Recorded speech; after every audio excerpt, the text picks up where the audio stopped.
मुस्लिम उम्मा एक जिस्म की मानिंद है कि जिसके एक उज़्व में दर्द हो तो भी दिल में उसकी तकलीफ महसूस होती है।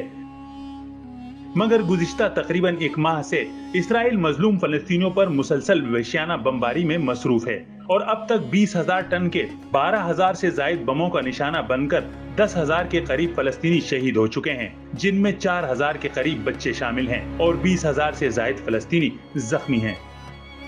इसराइल की जानिब से मुसलसल जंगबंदी से इनकार किया जा रहा है। गजा मुकम्मल तौर पर मर्दे के ढेर में तब्दील हो चुका है। अस्पतालों के अलावा अब पनाह गुज़ीन कैंपों पर भी आतिशी मादे से लेस गोले बरसाए जा रहे हैं। मगर इस सब के बावजूद पूरी दुनिया खुसूसन आलम इस्लाम पर सत्ता तारी है।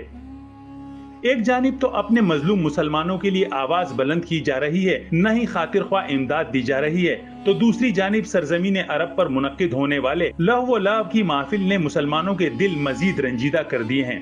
फलस्तीन पर लहू व आग की बारिश के बावजूद सऊदी अरब के शहर रियाज में दुनिया के सबसे बड़े म्यूजिक फेस्टिवल, बॉक्सिंग मुकाबलों समेत मुख्तलिफ खेलों का इनेकाद किया जा रहा है, जिसमें दुनिया भर से गुलकार और खेलों के मशहूर खिलाड़ी शिरकत करने पहुंच रहे हैं।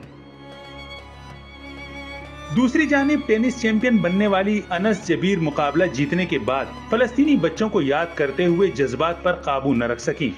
इंटरव्यू देते हुए उनका कहना था कि जब मासूम बच्चे मर रहे हों तो मैं अपनी खुशी कैसे मना सकती हूं। यही नहीं बल्कि उन्होंने मुकाबला जीतने के नतीजे में मिलने वाली रकम का एक बड़ा हिस्सा भी मजलूम फलस्तीनियों के नाम करने का ऐलान किया।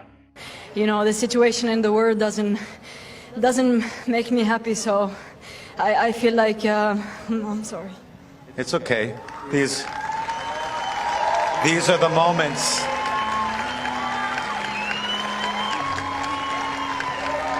I mean, I wish just it's very tough seeing children, babies dying every day, and it's heartbreaking. So I have decided to donate part of my prize money to help, you know, the Palestinians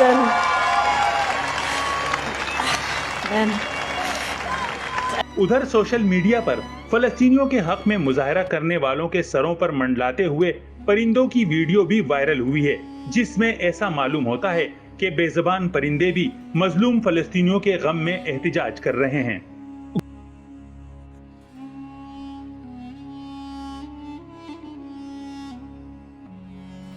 गुज़िश्ता साल भी फलस्तीनियों पर मजालिम के खिलाफ Tunis में एहतिजाज के दौरान एक footballer जाँ बहक हो गया था, जबकि सऊदी अरब तब भी ईसाई त्योहार हैलोवीन मनाने में मसरूफ था।